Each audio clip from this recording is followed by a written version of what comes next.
The scream cuts across the Wyoming basin like a knife through bone, raw, human, desperate. Cole Ransom urges his horse forward and finds hell painted across the prairie. A shattered wagon, supplies bleeding into cracked earth, and a child no older than 5 standing guard over her mother's body with nothing but a stick and eyes gone feral with terror. They said they only needed water, the girl whispers, and Cole knows someone did this on purpose. The woman's lips are cracked white, her pulse threading toward nothing, and the nearest doctor is 2 days' ride through country that kills without mercy. If you want to know whether this mother and daughter survived the frontier and what dark truth is hunting them across state lines, stay with me until the end. And when you do, hit that like button and drop a comment telling me what city you're watching from.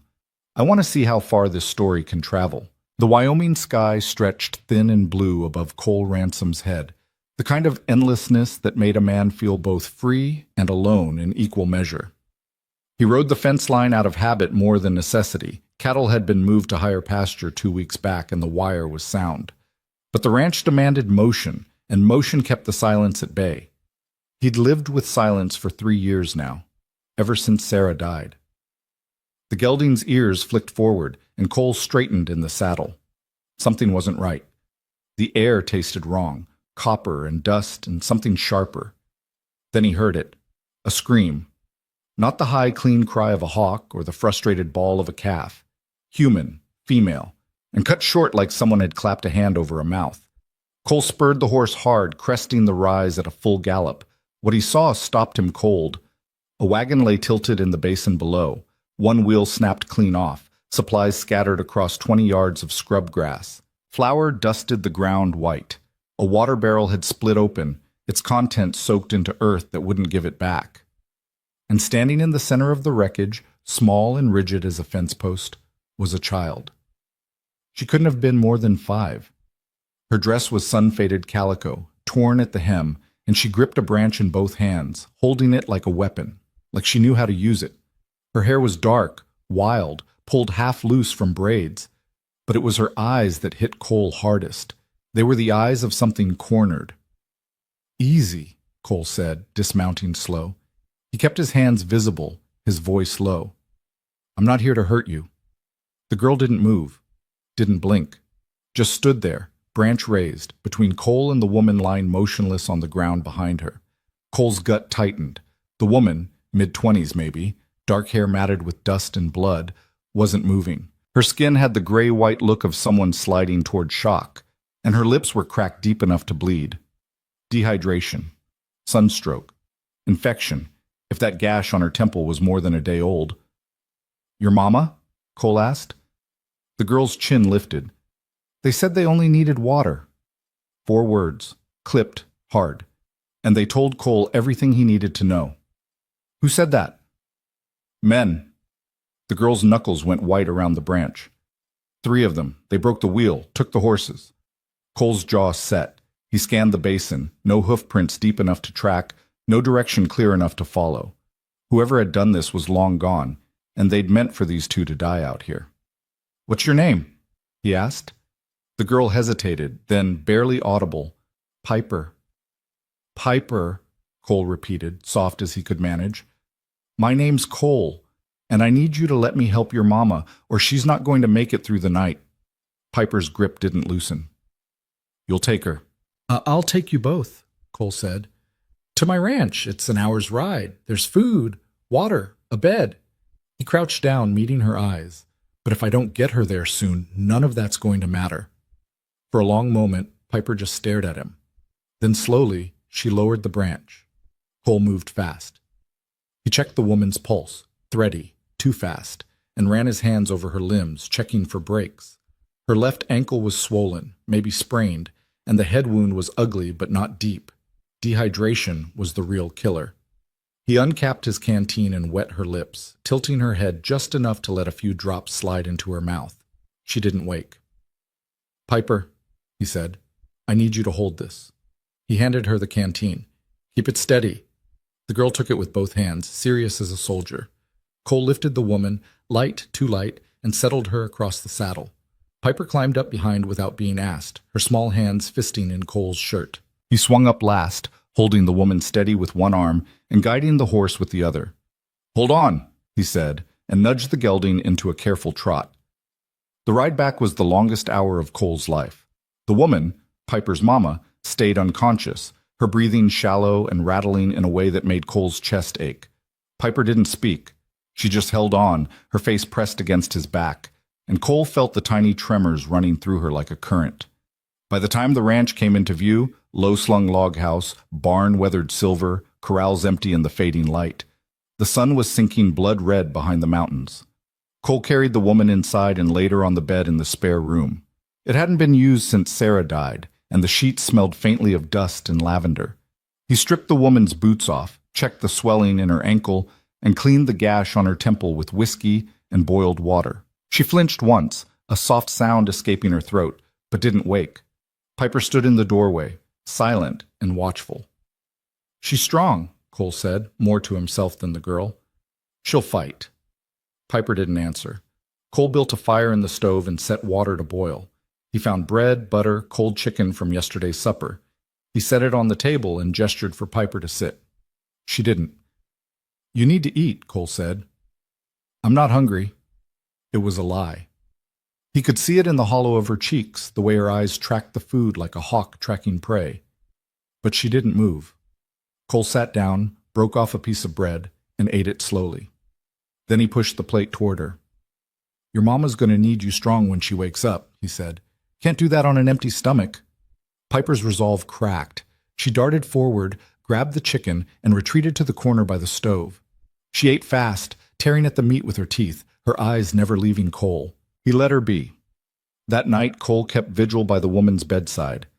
He changed the cloth on her forehead every hour, coaxed water between her lips when he could, and watched her chest rise and fall in the lamplight.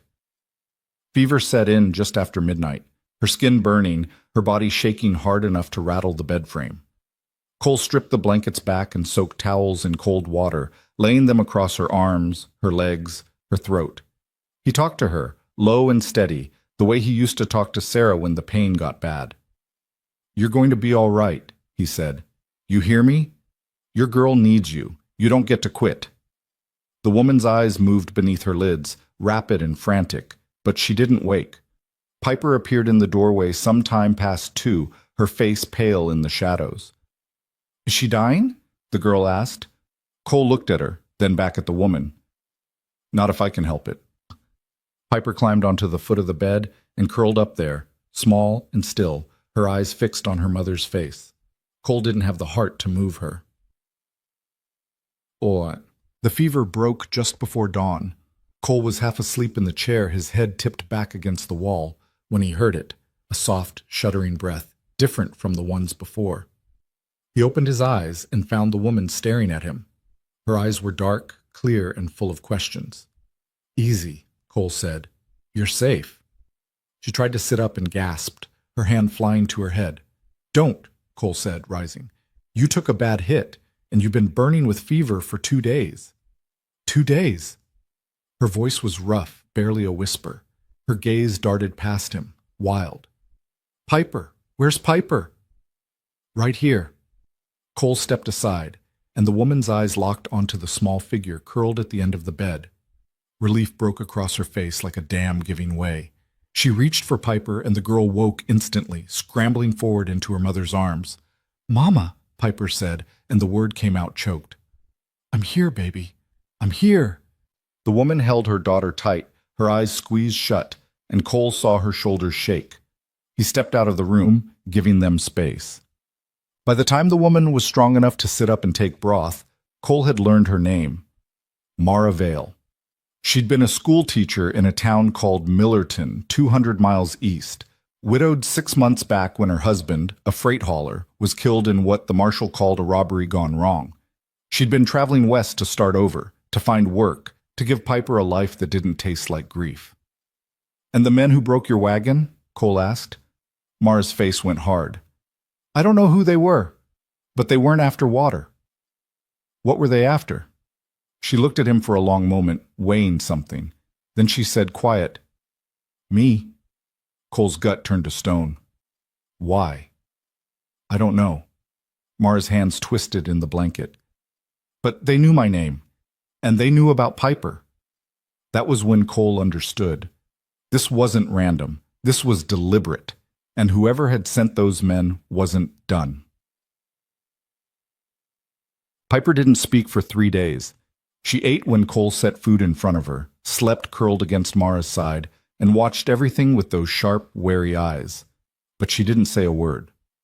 Then, on the 4th morning, Cole found her in the barn.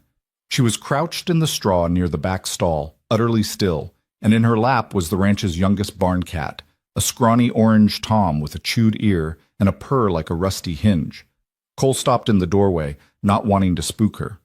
Piper stroked the cat's head, her small fingers careful, deliberate. The cat butted against her palm and purred louder. "His name's Brick," Cole said, soft. Piper looked up. "Why?" "Because he's too stubborn to die." Cole stepped closer, crouching a few feet away. "Found him half frozen in a snowdrift last winter. Figured he wouldn't last the night. But he did." Piper looked down at the cat. "He's strong." "Yeah," Cole said. "He is." Piper was quiet for a moment. Then she said, barely audible, "Mama's strong too." "I know." "Are you going to make us leave?" The question hit Cole like a fist. He looked at this small, fierce girl, this child who'd stood over her mother with a stick and eyes full of fire, and something old and buried shifted in his chest. "No," he said. "You can stay as long as you need." Piper's shoulders loosened, just a fraction. Then she went back to petting the cat. Mara was up and walking by the end of the week, though she still favored her left ankle and tired easy. She insisted on helping, washing dishes, mending a torn shirt, sweeping the kitchen floor, and Cole didn't fight her on it. He recognized the need to be useful, to prove you weren't a burden. He'd felt it himself after Sarah died. They fell into a rhythm. Cole worked the ranch, fixing fence, checking cattle, hauling water. Mara tended the house and kept Piper close. And slowly, the silence that had filled the place for 3 years began to crack. There was the sound of Piper's laughter when Brick chased a grasshopper across the porch, the smell of bread baking in the oven, the soft murmur of Mara reading aloud from an old book of fairy tales, Piper tucked against her side. Cole found himself lingering in the doorway, listening. One evening, Mara caught him. "You don't have to hover," she said, a faint smile tugging at her mouth. "Not hovering," Cole said. "Just making sure you're settled." "We're settled." Mara set the book aside, her expression turning serious. "And we owe you more than we can ever repay." "You don't owe me anything." "Cole." She said his name like a reprimand, gentle but firm. "You saved our lives. Don't pretend that's nothing." Cole looked at her, this woman who'd fought fever and fear and still held her head high, and felt something he hadn't felt in years. Hope. "You'd have done the same," he said. Mara's smile turned sad. "Not everyone would." The rider came on a Tuesday. Cole was shoeing a horse in the barn when he heard the hoofbeats, steady, deliberate, the gait of someone who wasn't in a hurry. He set the hoof down and stepped into the yard, his hand resting on the knife at his belt out of habit. The man who dismounted was tall, lean, dressed in a wool suit that had no business on a working ranch. He carried a leather satchel and wore spectacles that caught the light like coins. "Mr. Ransom?" the man said, his voice smooth and careful. "That's right." "My name is Gideon Sloan. I'm an attorney from Harbor City." He offered a hand and Cole shook it, briefly. "I'm here on behalf of a client regarding a Mrs. Mara Vale and her daughter, Piper." Cole's blood went cold. "What about them?" Sloan smiled, and it didn't reach his eyes. "My client is Mrs. Eleanor Hastings, Piper's maternal grandmother. She's been searching for her daughter and granddaughter since the tragic death of Mr. Daniel Vale 6 months ago. She's quite concerned for their welfare." "They're fine," Cole said, flat. "I'm glad to hear it." Sloan adjusted his spectacles. "However, Mrs. Hastings believes that a child of Piper's age would be better served in a stable urban environment, with access to education, proper medical care, and the resources a woman of Mrs. Hastings' means can provide." Cole's jaw tightened. "Piper's got everything she needs right here." "With all due respect, Mr. Ransom, you're a bachelor rancher living alone in the Wyoming Territory. That's hardly an appropriate environment for a young girl. Sloane's tone was polite, reasonable, and cold as January ice. Mrs. Hastings is prepared to petition for custody, for Piper's sake. Behind Cole, the screen door opened. Mara stood on the porch, Piper half hidden behind her skirts. Her face was pale, but her voice was steady. "My mother," she said, "doesn't care about Piper's sake. She cares about control." Sloane turned toward her, his expression shifting to something meant to be sympathetic. "Mrs. Vale, I understand this is difficult, but your mother only wants what's best." "My mother," Mara cut in, her voice hardening, "disowned me when I married Daniel. She called him common, worthless. She told me I was dead to her." She stepped forward, her hand tight on Piper's shoulder. "She didn't want anything to do with us then, and she doesn't get to take my daughter now." Sloane's smile thinned. "Mrs. Hastings is willing to overlook past grievances in the interest of her granddaughter's well-being." "Tell Mrs. Hastings," Mara said, each word deliberate, "that she can go to hell." Sloane's expression didn't change, but something cold flickered behind his eyes. He reached into his satchel and withdrew a folded document, offering it to Mara. "This is a formal notice of intent to file for custody," he said. "You'll be expected to appear before a judge in Redstone within 30 days. I suggest you retain legal counsel." Mara took the paper, her hand shaking. Sloane tipped his hat, climbed back into the saddle, and rode off without another word. Cole watched him go, his fists clenched so hard his knuckles ached. When the dust settled, Mara sank onto the porch step, the notice crumpled in her hand. Piper pressed against her side, silent and pale. "She can't take her," Mara whispered. "She can't." Cole crouched in front of her, meeting her eyes. "She won't," he said. Mara looked at him, desperate and fragile and fierce all at once. "How do you know?" "Because I won't let her." And in that moment, Cole Ransom made a promise he intended to keep, no matter what it cost. That night, sleep didn't come. Cole sat at the kitchen table, the custody notice spread flat in the lamplight, reading the same lines over and over until the words blurred. Legal jargon, cold, clinical language that reduced Piper to a case number and Mara to an unfit guardian. He'd seen plenty of cruelty in his life, men who'd steal, lie, kill for a few dollars. But this was different. This was cruelty dressed up in respectability, signed and sealed and delivered like it was righteous. The floorboards creaked behind him. Mara stood in the doorway, wrapped in one of Sarah's old shawls. Her hair was loose, her feet bare, and her eyes were shadowed with exhaustion. "Can't sleep either?" she asked. "No." She crossed to the table and sat down across from him, her hands folding together in her lap. For a long moment, neither of them spoke. The lamp hissed softly. Outside, the wind rattled the shutters. "Tell me about her," Cole said finally. "Your mother." Mara's mouth tightened. "What do you want to know?" "Why she'd do this." Mara looked down at her hands. "Eleanor Hastings doesn't do anything without a reason, and the reason is never kindness." She paused, choosing her words carefully. "My father was a shipping magnate, wealthy, powerful. When he died, my mother inherited everything, the business, the estate, the reputation. She built her life around control. Who she knew, who owed her favors, who she could manipulate. And you didn't fit," Cole said. "No." Mara's voice went soft, distant. "I wanted to teach. I wanted to marry for love, not advantage. So I did. I met Daniel at a church social. He was kind, hardworking, honest. Everything my mother despised." She looked up, meeting Cole's eyes. "She told me if I married him, I was no longer her daughter. So I chose him. And I never looked back. Until now." Mara's jaw clenched. She didn't care about me when I was struggling to make ends meet after Daniel died. Didn't care when Piper and I were living in a boarding house with one room and no heat. But now she wants custody? She shook her head, bitter. There's something else, something she's not saying. Cole believed her. He'd seen the lawyer's face, the cold calculation behind the polite words. This wasn't about a grandmother's love. This was a transaction. "We'll fight her," he said. Mara's expression cracked, just for a second.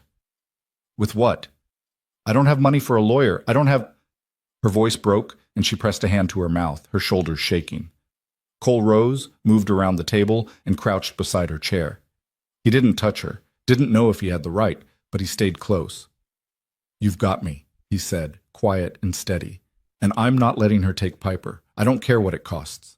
Mara looked at him, tears streaking her face, and something raw passed between them, gratitude, desperation, and something deeper that neither of them had words for. Why? She whispered. Why would you do this for us? Cole thought about the empty house, the silence, the 3 years he'd spent moving through days like a ghost, too numb to feel and too scared to care. Because you brought life back, he said simply. Mara's breath caught. Then slowly, she reached out and took his hand. Her grip was warm, steady, and real. And for the first time in years, Cole didn't feel alone. The next morning, Cole rode into Benton, the nearest town with a telegraph office and a lawyer worth talking to. The ride took 4 hours through country that was equal parts beautiful and brutal, the kind of land that tested a man's mettle and didn't apologize. Benton was a rough-edged frontier town, all false front buildings and muddy streets, the kind of place where a man could get a drink, a meal, and a bullet in that order if he wasn't careful. Cole hitched his horse outside the law office and stepped inside.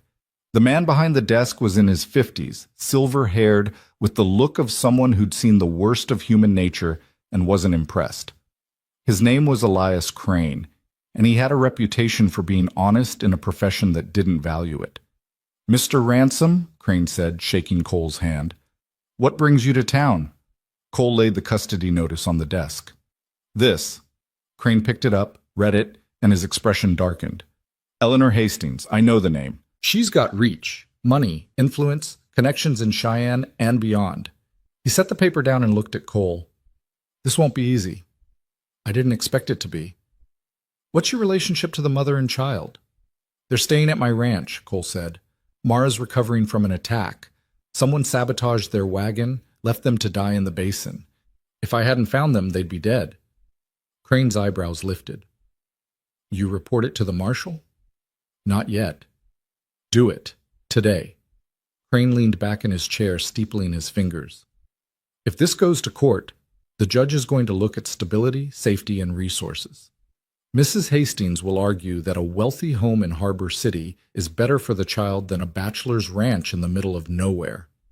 It's not the middle of nowhere, Cole said, his voice hard. It's a working ranch. Clean. Safe. Piper's happy there. I believe you, but you're going to have to prove it. Crane paused. There's one way to make this case stronger. How? Marry the mother. Cole went still. Crane continued, matter of fact.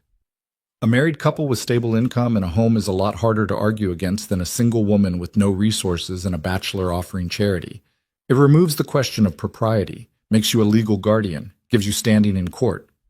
That's... Cole stopped, the words tangling in his throat. Practical, Crane finished. I'm not saying it's romantic. I'm saying it's effective. He met Cole's eyes. But it only works if both of you are willing. A marriage of convenience is still a marriage. And if the judge gets even a whiff that it's a sham, you'll lose. Cole's mind raced. Marriage. He hadn't even considered it, not since Sarah. The thought of standing in front of a preacher again, saying those vows, felt like opening a wound that had barely healed. But then he thought of Piper, of Mara, of the way the ranch had stopped feeling like a tomb. I'll talk to her, he said. Crane nodded. Do it soon. We've got less than 30 days, and I need time to build a case. Cole made one more stop before leaving town, the marshal's office. Marshal Tom Grady was a broad-shouldered man with a handlebar mustache and the kind of eyes that had seen too much and remembered all of it.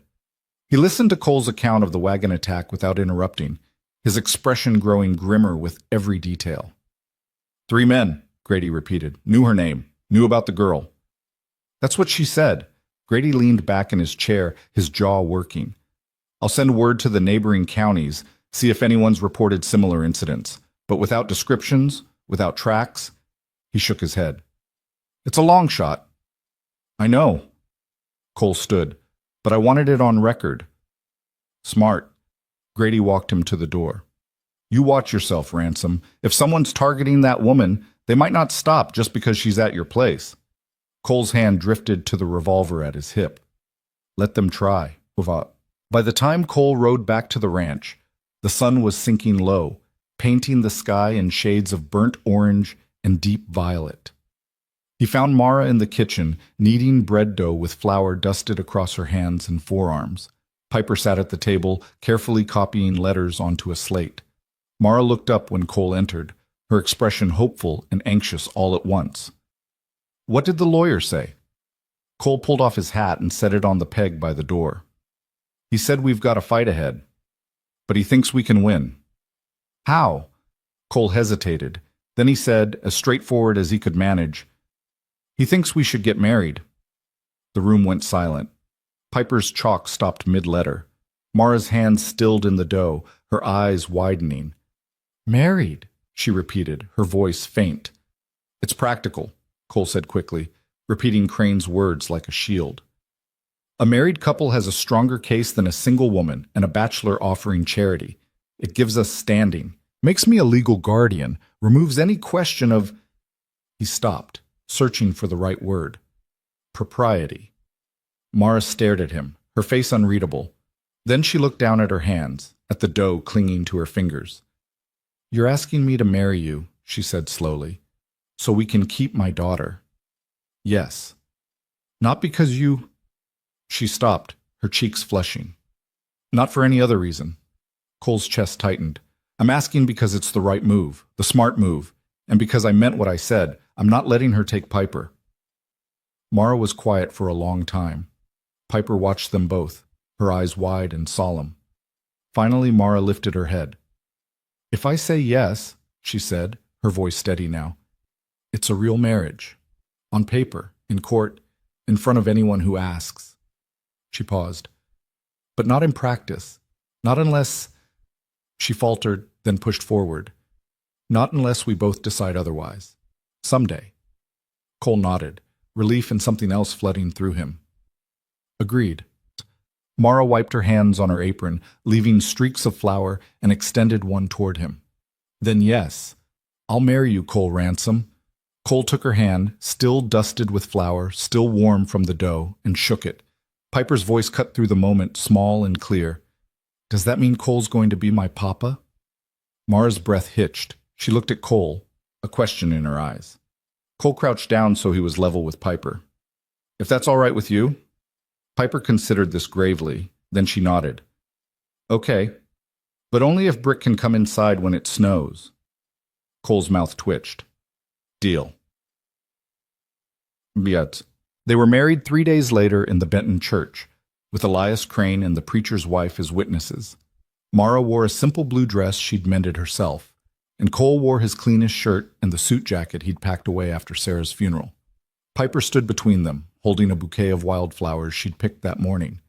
The ceremony was brief. The preacher's words washed over Cole like water, familiar, distant, surreal.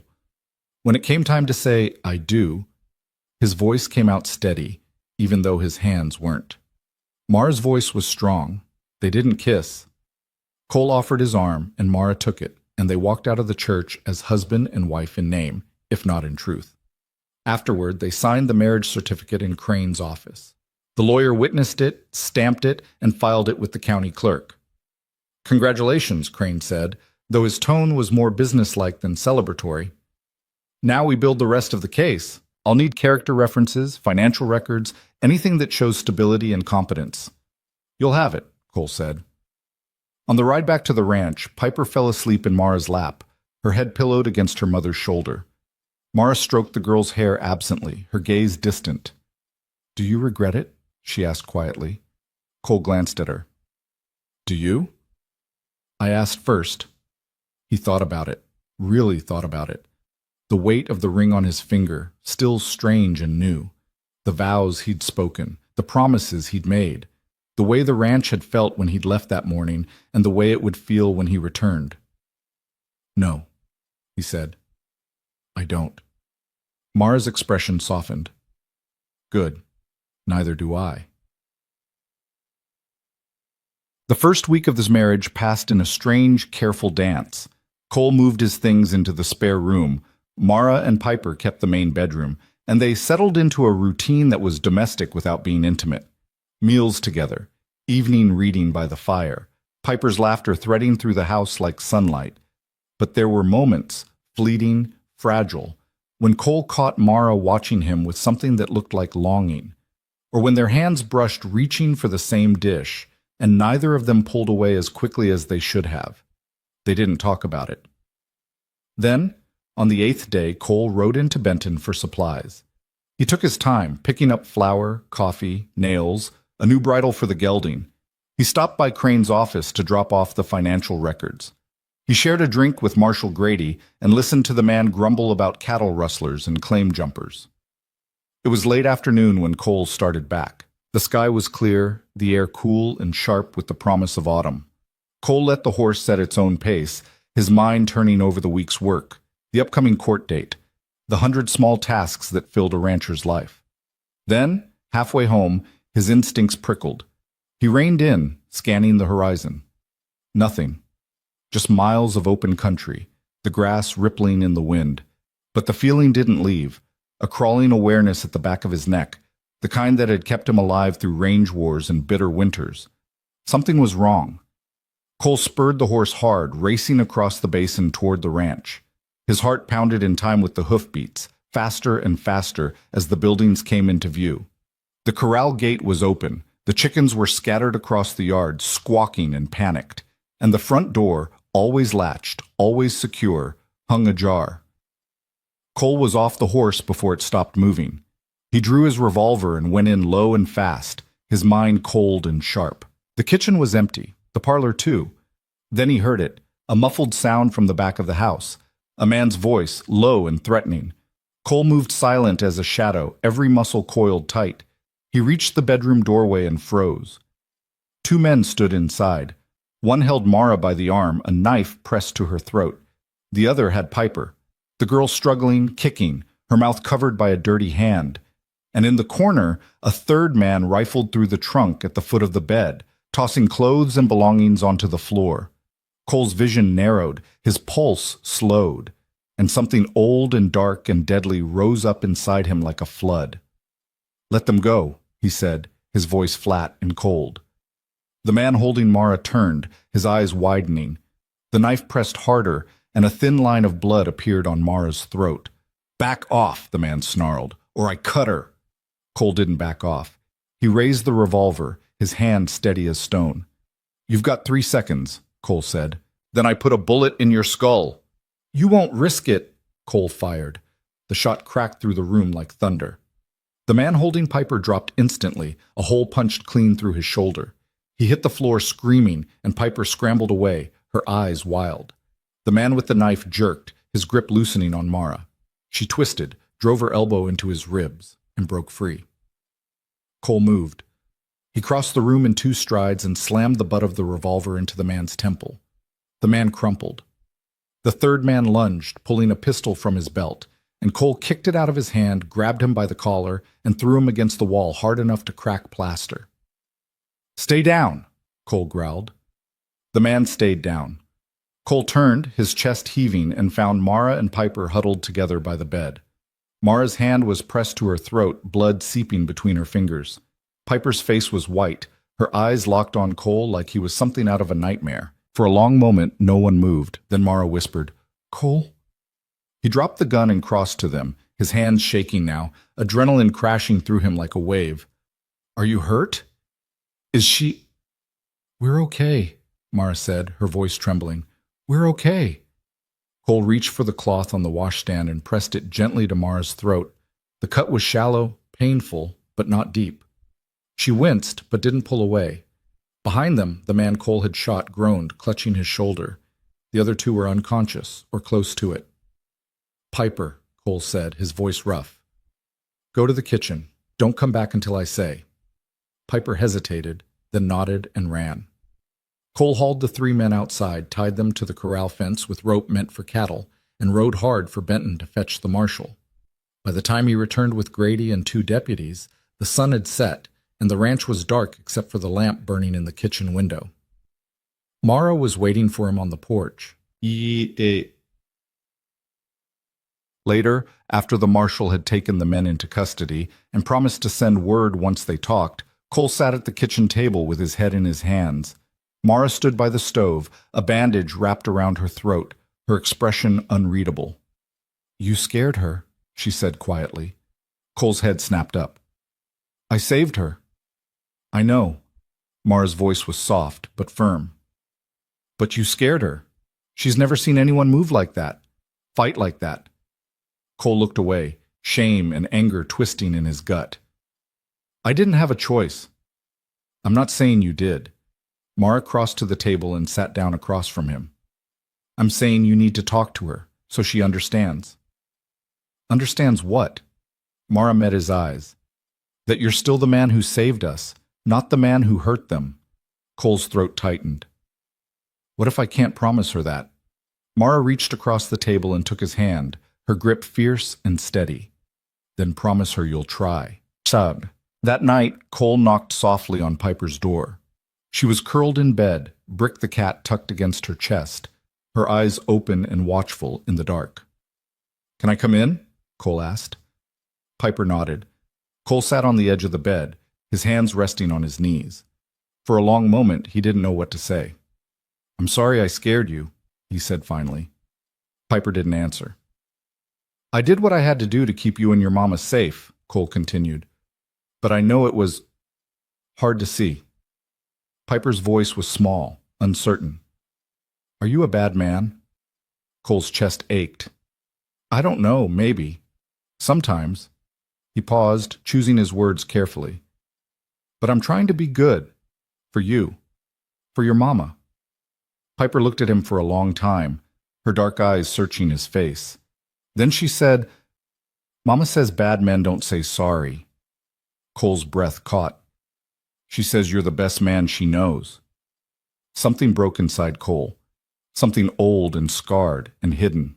He reached out, and Piper let him pull her into a hug, small and warm and trusting against his chest.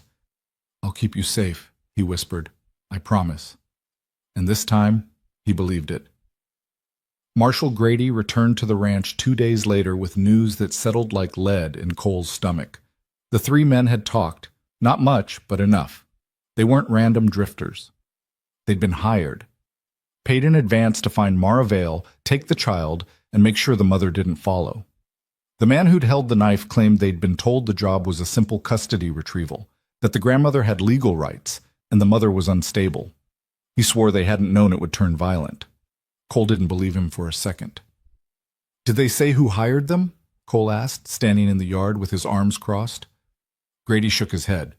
They dealt with a middleman, some lawyer's clerk out of Cheyenne, paid in cash, no names exchanged. But the description matches someone who works for a firm with ties to Harbor City. He paused, his expression grim. Eleanor Hastings' firm. Mara, standing on the porch with Piper behind her, went pale. She sent them. Can't prove it in court, Grady said. Not without the middleman, and he's gone to ground. But yeah, I'd bet my badge she's behind it. Cole's hands curled into fists. So what now? Now you lawyer up, like you're already doing, and you watch your backs. Grady's gaze shifted to Mara. She's escalating, ma'am, which means she wants something more than just custody. Mara's voice came out tight. What could she possibly want? Grady hesitated, then said carefully, Your late husband, Daniel Vale, what did he do for a living? He was a freight hauler. He worked contracts, dry goods, mining equipment, lumber. Any chance he had money put away? Property? Anything worth killing over? Mara frowned, shaking her head. We lived paycheck to paycheck. When he died, there was barely enough to cover the funeral. You sure about that? I'm sure. Mara's voice hardened. Why? Grady pulled a folded telegram from his pocket and handed it to her. This came through yesterday, from a bank in Denver. They've been trying to reach you for months. Mara unfolded the telegram, her eyes scanning the lines. Then her face went slack. What is it? Cole asked, moving closer. Mara's hands shook. It's a trust. In Piper's name. She looked up, disbelief written across her face. Established by Daniel's father before he died. managed by a firm in Denver. The principal is, her voice broke, $200,000. The air went out of the yard. Cole stared at her. 200,000. That's what it says. Mara's voice was faint, hollow. It was supposed to transfer to Piper when she turned 5, but because Daniel died, they needed my signature to release it. They've been sending letters to our old address in Millerton. I never got them. Grady's jaw tightened, but I'll bet someone else did. Mara's face crumpled. My mother, she must have found out. That's why she wants Piper. Not because she cares, because of the money. Cole felt something dark and furious rise in his chest. She tried to have you killed over money. She tried to take Piper. Mara's voice shook with rage and grief. She was willing to murder me for a trust fund. Grady stepped forward, his tone firm. Listen to me.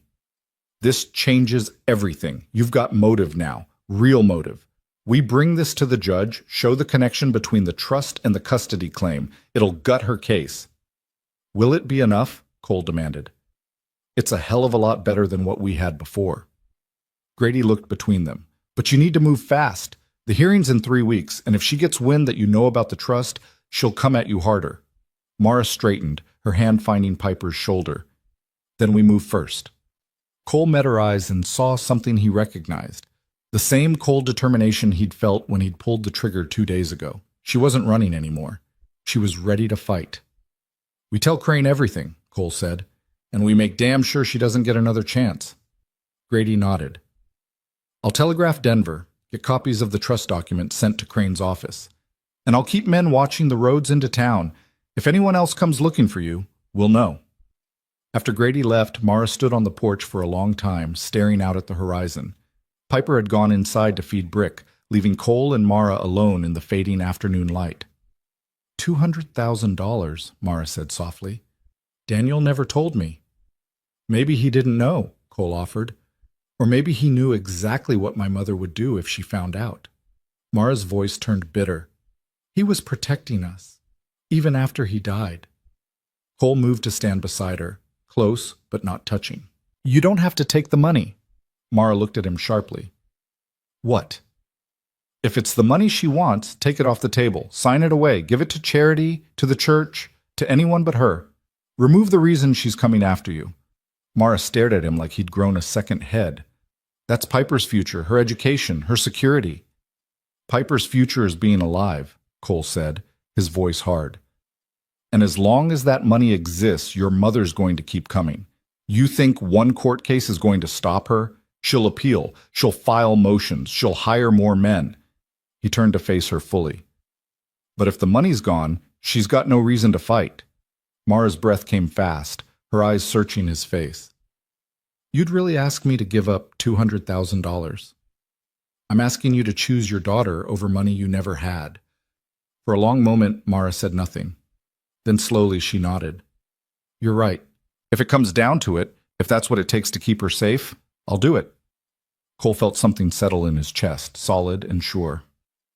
Then we'll make sure the judge knows that you're willing to walk away from a fortune to protect your child. And if my mother still fights? Cole's jaw set.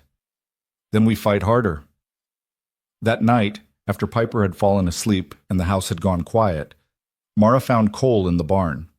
He was mending tack by lantern light, his hands moving with the kind of steady focus that came from years of solitary work. Can I ask you something? Mara said from the doorway. Cole looked up. Always.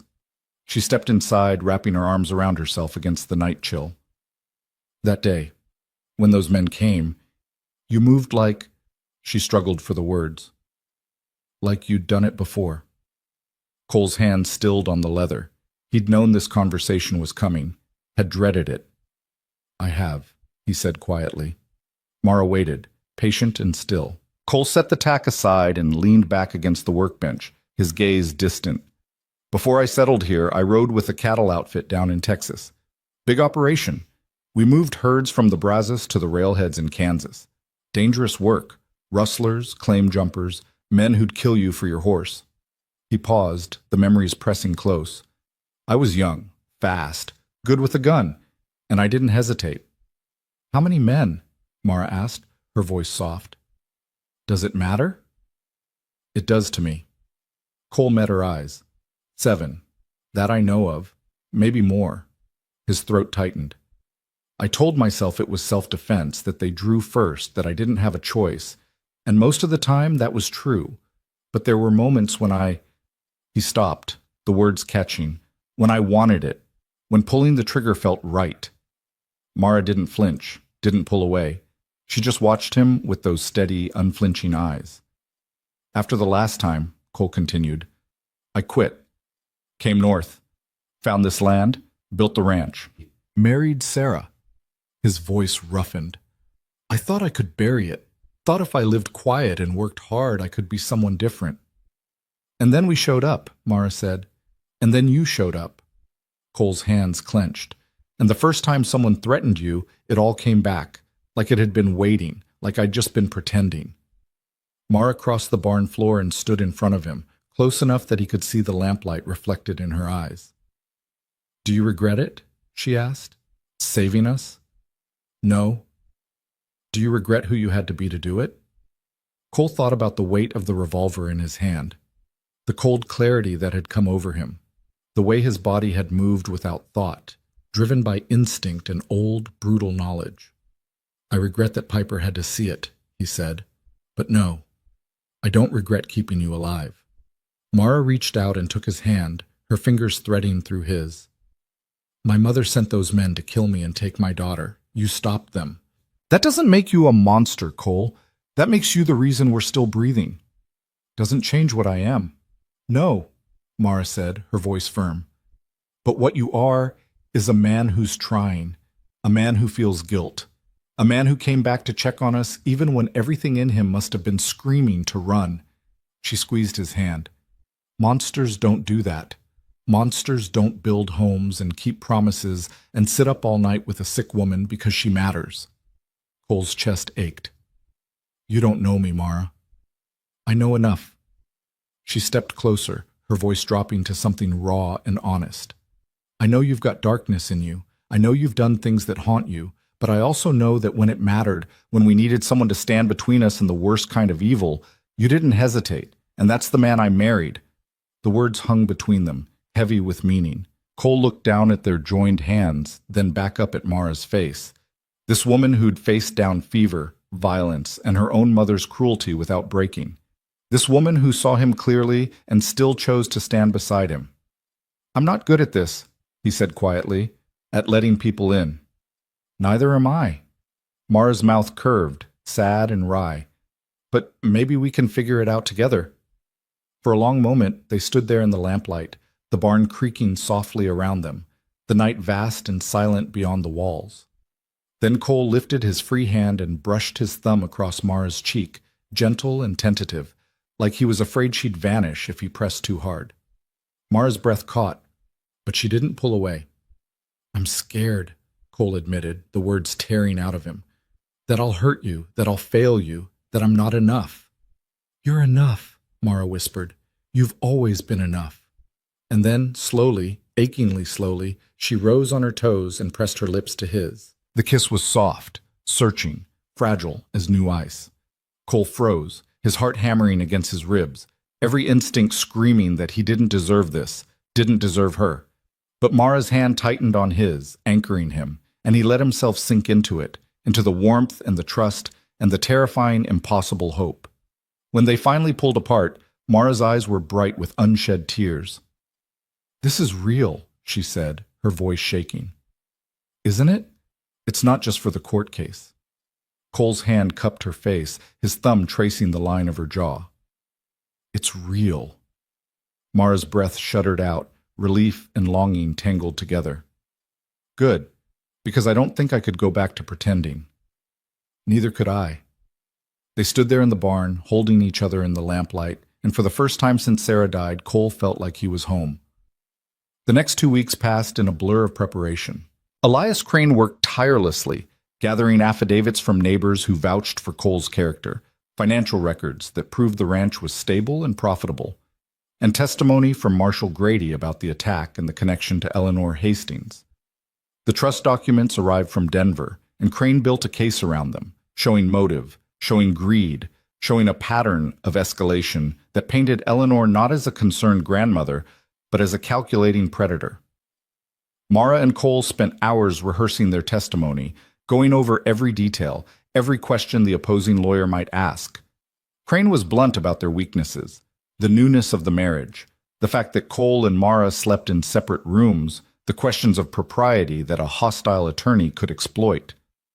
If they ask whether the marriage is genuine, Crane said, you'd better have an answer that sounds true. Because if the judge thinks you're running a con, you'll lose Piper and face fraud charges. It is genuine, Mara said firmly. Crane looked between them, his gaze shrewd. Then you'd better make sure it looks that way. That night, after Piper had gone to bed, Mara knocked on the door to Cole's room. He opened it, shirtless and surprised, his hair damp from washing. We need to talk, Mara said. Cole stepped aside and she entered, closing the door behind her. The room was sparse, bed, trunk, washstand, no personal touches. Nothing that said a man lived here. Crane's right, Mara said without preamble. If we're going to convince a judge this marriage is real, we can't keep living like strangers. Cole's throat worked. What are you suggesting? Mara met his eyes. I'm suggesting we share a room, that we act like a married couple in every way that matters, at least where anyone can see. And where they can't? Mara's cheeks flushed, but her voice stayed steady. That's up to us. But Cole, if we're doing this, if we're really fighting for Piper together, then I need to know you're all in, not just for the court, for us. Cole crossed the small room and stood in front of her, his heart pounding so hard he could feel it in his throat. I'm all in, he said. I have been since the day I found you. Mara's eyes shone. Then move your things into my room, tonight. Cole did. They rearranged the furniture to make space, Cole's trunk beside the wardrobe, his clothes hung next to Mara's, his boots lined up by the door. Piper, watching from the hallway with Brick in her arms, grinned so wide it split her face. Does this mean you're really married now? She asked. Mara knelt down, her hands gentle on Piper's shoulders. We've been really married since the day we said our vows. But yes, this means Cole is staying. Good, Piper said solemnly. I like it better when he's here. That night, Cole and Mara lay side by side in the bed that had once been hers alone. A careful distance between them, both staring at the ceiling in the dark. This is strange, Mara whispered. Yeah, Cole agreed. But good strange. Yeah. Mara turned her head to look at him. Cole? Thank you. For everything. Cole reached across the space between them and found her hand, lacing his fingers through hers. You don't have to thank me, he said. This is where I want to be. Mara's grip tightened, and they fell asleep like that, hands clasped, hearts guarded, but opening, two broken people learning to be whole. 3 days before the hearing, a telegram arrived. Cole was in the barn when Mara came running, her face white, the paper clutched in her hand. What is it? Cole demanded, dropping the shovel and crossing to her. Mara's voice shook. It's from Crane.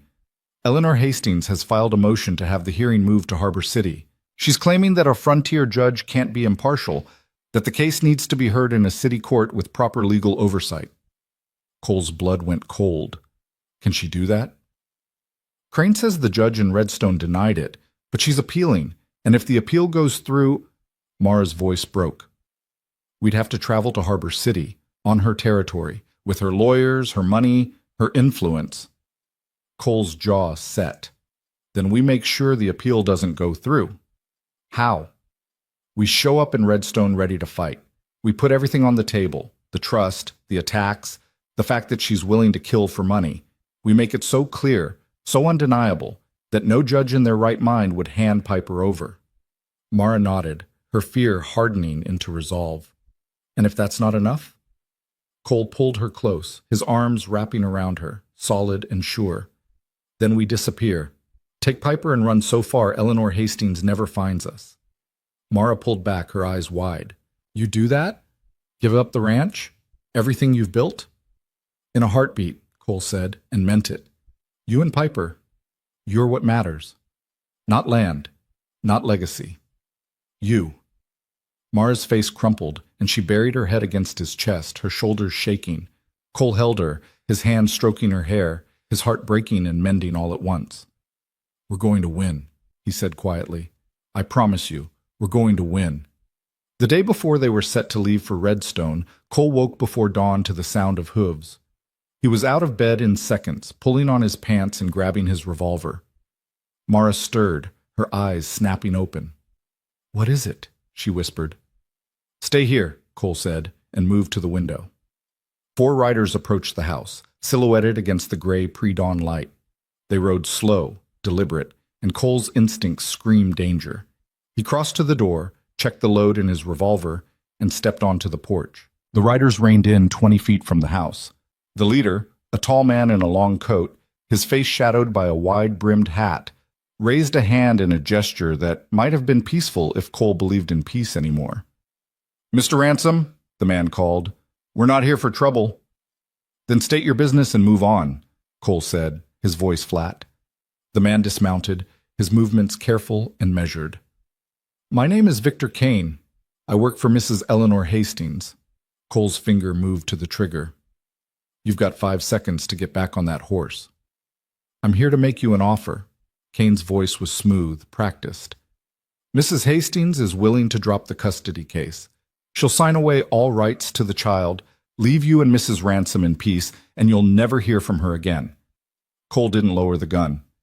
"In exchange for what?" "The trust fund. Sign it over to Mrs. Hastings, and this ends today." Behind Cole, the door opened. Mara stepped onto the porch, her face pale, but composed, Piper clutching her hand. "No," Mara said, her voice ringing clear. "Absolutely not." Kane's gaze shifted to her, his expression almost pitying. "Mrs. Ransom, be reasonable. $200,000 is a great deal of money, but your daughter's safety, her future, surely that's worth more." "It is," Mara said, "which is why I'm not giving you a single cent." Kane's jaw tightened. "Mrs. Hastings anticipated you might say that. She asked me to remind you that the courts can be unpredictable. Judges can be swayed. And accidents, well, accidents happen all the time on the frontier." Cole's revolver came up, aimed directly at Kane's chest. "Is that a threat?" Kane raised his hand slowly. "It's a statement of fact. Mrs. Hastings is a powerful woman. She has resources you can't imagine. And she will not stop until she gets what she wants, one way or another." "Then she's going to be disappointed," Cole said, his voice like iron, "because we're not giving her Piper. We're not giving her the money. And if she sends anyone else to this ranch, they'll leave in a box." Kane's smile was cold. "You're making a mistake." "No," Mara said, stepping forward. "My mother made the mistake. She thought she could buy me, threaten me, break me, but I'm not the girl she disowned, and I'm not alone anymore." She looked at Cole, her eyes fierce. "Tell her the answer is no. Today, tomorrow, forever." Kane studied them both for a long moment. Then he tipped his hat, climbed back into the saddle, and rode off with his men, disappearing into the breaking dawn. Cole and Mara stood on the porch, watching until the dust settled and the horizon was clear. "That was a declaration of war," Cole said quietly. "I know." Mara's hand found his, gripping tight. "But we're ready."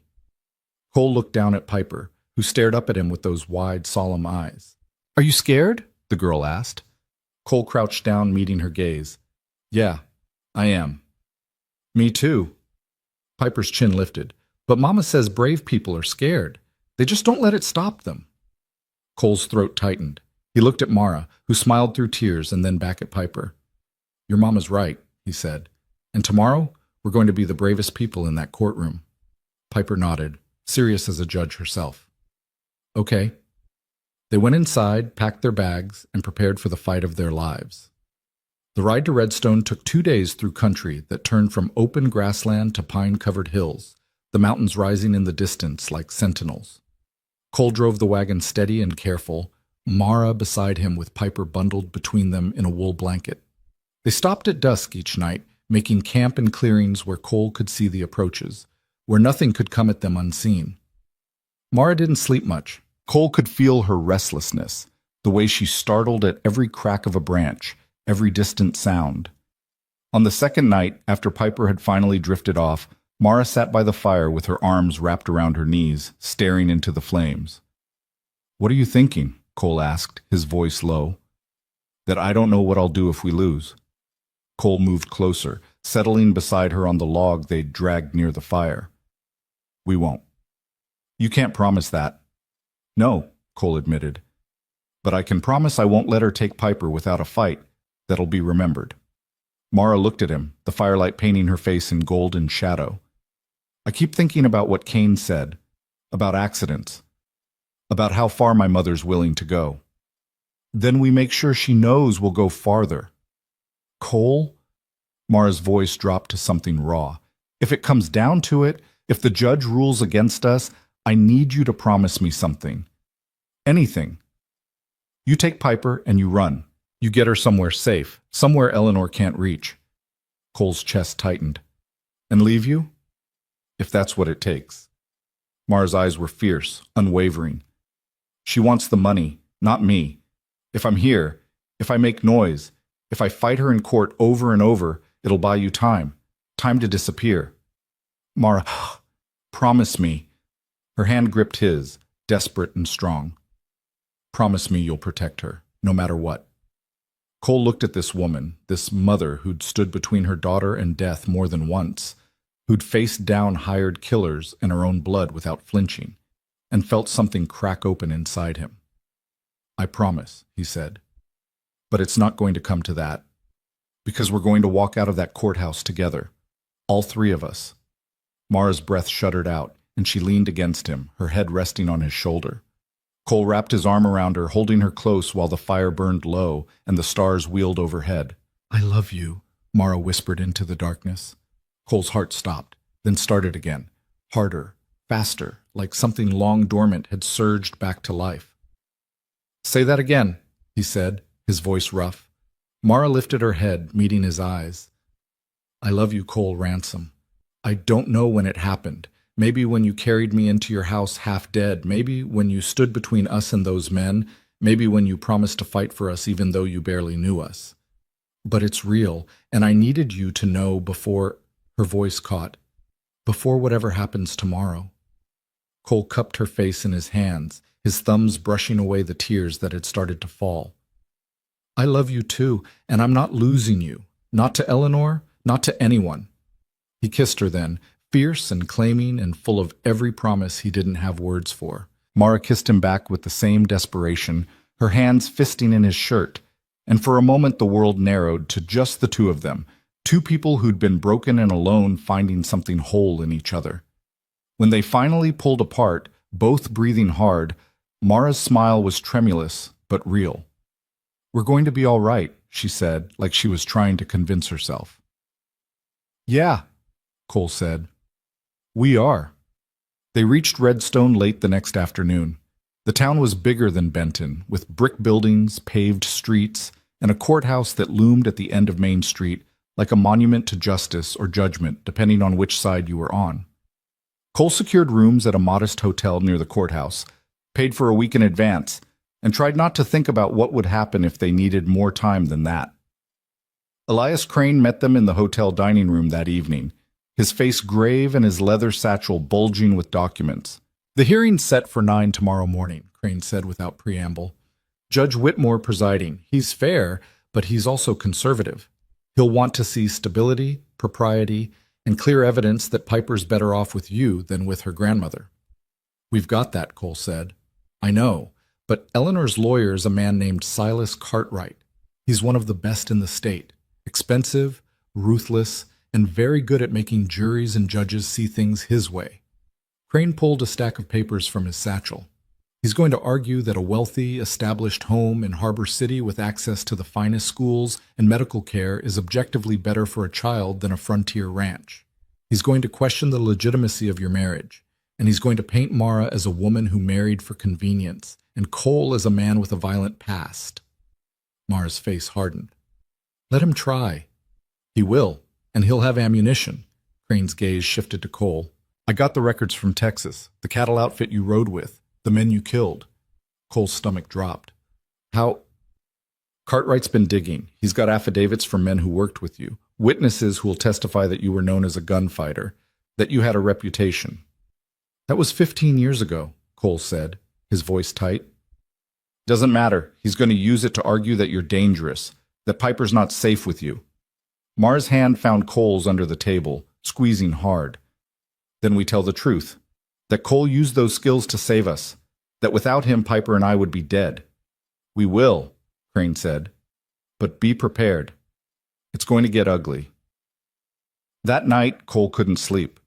He stood at the window of their hotel room, watching the empty street below, his mind churning through every possible outcome, every argument, every way this could go wrong. Behind him, Mara stirred in the bed. "Come back," she said softly. Cole turned. She was propped up on one elbow, her hair loose around her shoulders, her eyes dark and worried in the lamplight. "I keep thinking about what Crane said," Cole admitted, "about them using my past against us. Your past is part of what saved us.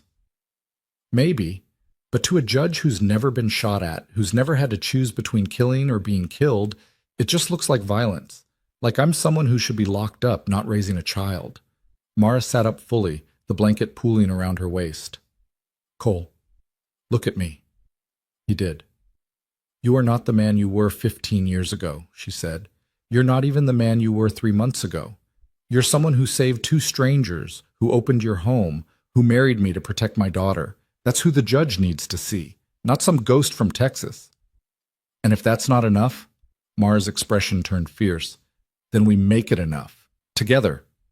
Cole crossed to the bed and sat beside her, his hand finding hers. "I'm scared, Mara. Not of the judge, not of Eleanor, but of failing you. You won't. You don't know that." "Yes," Mara said, her voice breaking. "I do. Because you've never failed us yet. Not once. Not when I was dying of fever. Not when those men came. Not when you had every reason to turn us away and you chose to stay. You don't know how to fail us, Cole. It's not in you." Cole's throat closed up. He pulled Mara into his arms, holding her tight, and felt her arms wrap around him just as fiercely. "Whatever happens tomorrow," he said into her hair, "I want you to know these months with you and Piper have been the best of my life." Mara pulled back just enough to look at him, tears streaming down her face. "Mine too." They lay down together, still clothed, still holding each other, and eventually sleep came, fitful and shallow, but enough. The courtroom was smaller than Cole expected, all dark wood and high windows that let in slanted bars of morning light. Judge Whitmore sat behind an elevated bench, a man in his 60s with steel-gray hair and a face that gave nothing away. Eleanor Hastings sat at the opposing table with Silas Cartwright beside her. She was tall, silver-haired, dressed in black silk that probably cost more than Cole's entire ranch. Her eyes were cold, calculating, and when they landed on Mara, something like disgust flickered across her face. Mara didn't flinch. She sat between Cole and Crane, her back straight, her hands folded in her lap, every inch the composed woman Cole knew she was. Piper sat in the gallery behind them with a woman from the church who'd agreed to watch her during the hearing. The girl's eyes were wide, solemn, tracking every movement. Judge Whitmore gavelled the court to order. "This is a custody hearing regarding the minor child Piper Vale," he said, his voice carrying through the room. "Mrs. Eleanor Hastings is petitioning for custody on the grounds that the child's current living situation is unsuitable. Mrs. Mara Ransom and Mr. Cole Ransom are contesting. Mr. Cartwright, you may proceed." Cartwright rose, every movement polished and deliberate. He was a tall man, impeccably dressed, with a voice like honey over steel. "Your Honor, this case is quite simple. A young child has lost her father and finds herself in the care of a mother who, through no fault of her own, lacks the resources to provide a stable, secure future. Mrs. Hastings, the child's grandmother, is a woman of considerable means and standing. She can offer Piper the finest education, medical care, and opportunities that a frontier ranch simply cannot match." He gestured to Eleanor. "She seeks only to do right by her granddaughter." Crane stood. "Your Honor, if I may—" "You'll have your turn, Mr. Crane." Judge Whitmore's gaze was neutral. "Continue, Mr. Cartwright." Cartwright smiled. "Thank you, Your Honor. I'd like to call Mrs. Eleanor Hastings to the stand." Eleanor rose with practiced grace and took her seat in the witness box. She placed one hand on the Bible, swore to tell the truth, and settled into the chair like she owned it. Cartwright approached her with deference. Mrs. Hastings, can you describe your relationship with your granddaughter? I'm ashamed to say I haven't had the opportunity to build one, Eleanor said, her voice cultured and sorrowful. When my daughter married against my wishes, we became estranged. I regret that deeply. But when I learned of her husband's death, I immediately sought to reunite with her and meet my granddaughter. Sadly, by the time I located them, Mara had already... She paused delicately. Attached herself to Mr. Ransom. Attached herself, Cartwright repeated. Can you elaborate? I believe the marriage was one of convenience. A desperate woman, alone and without resources, seeking security through any means available. Mara's hands clenched under the table. Cole's jaw tightened. And you believe Piper would be better served in your care? Cartwright prompted. Without question, I can provide her with the finest tutors, access to society, a future befitting her station, on a frontier ranch. Eleanor's mouth twisted. She'll grow up uneducated, isolated, exposed to violence and hardship. That's no life for a child. Thank you, Mrs. Hastings. Cartwright returned to his seat, looking satisfied. Judge Whitmore gestured to Crane. Your witness. Crane stood, his expression unreadable. He approached Eleanor slowly, deliberately, like a man measuring his target. Mrs. Hastings, he began, you mentioned that you became estranged from your daughter when she married against your wishes. What were your objections to her husband, Daniel Vale? Eleanor's expression tightened. He was common, unsuitable. I wanted better for Mara. By common, you mean he wasn't wealthy. He lacked refinement, prospects, breeding. So you disowned your daughter for marrying a working man. Eleanor's eyes flashed. I gave her a choice. She made hers. And you had no contact with her for 6 years, correct? Correct. No letters, no financial support, no interest in her welfare. She made it clear she didn't want my involvement. Crane nodded slowly. And yet, 6 months after Daniel Vale's death, you suddenly developed a deep concern for your granddaughter's well-being. Why the change of heart? Eleanor's smile was thin. A grandmother's love doesn't require explanation. Doesn't it? Crane pulled a document from his satchel. Your Honor, I'd like to enter into evidence a copy of the trust established for Piper Vale by her paternal grandfather. The principal amount is $200,000, to be released upon Piper's 5th birthday, or in the event of her father's death, whichever comes first. A murmur rippled through the courtroom. Judge Whitmore's eyebrows lifted. Cartwright shot to his feet. Objection. Relevance. I'm establishing motive, Your Honor, Crane said calmly. I'll allow it. Continue, Mr. Crane. Crane turned back to Eleanor. Mrs. Hastings, when did you first learn about this trust? Eleanor's composure cracked, just slightly. I don't see how that's relevant. Answer the question, please. Several months ago. Before or after you filed for custody? Eleanor's silence was damning. Let me rephrase, Crane said. You learned that your granddaughter was the beneficiary of a $200,000 trust, and then you suddenly decided to seek custody. Is that correct? My concern for Piper has nothing to do with money. Then you won't mind if Mrs. Ransom signs the trust over to a charitable foundation, removing it from the equation entirely. The courtroom went dead silent. Eleanor's face turned to stone. That money belongs to Piper, and Piper belongs with her mother, Crane shot back. Unless, of course, your interest in custody has more to do with controlling that trust than caring for the child. Cartwright was on his feet. Your Honor, this is speculation. It's cross-examination, Judge Whitmore said sharply. Sit down, Mr. Cartwright. He looked at Eleanor. Mrs. Hastings, answer the question. Would you still seek custody if the trust were removed from consideration? Eleanor's mouth opened, closed. Her eyes darted to Cartwright, who gave a barely perceptible shake of his head.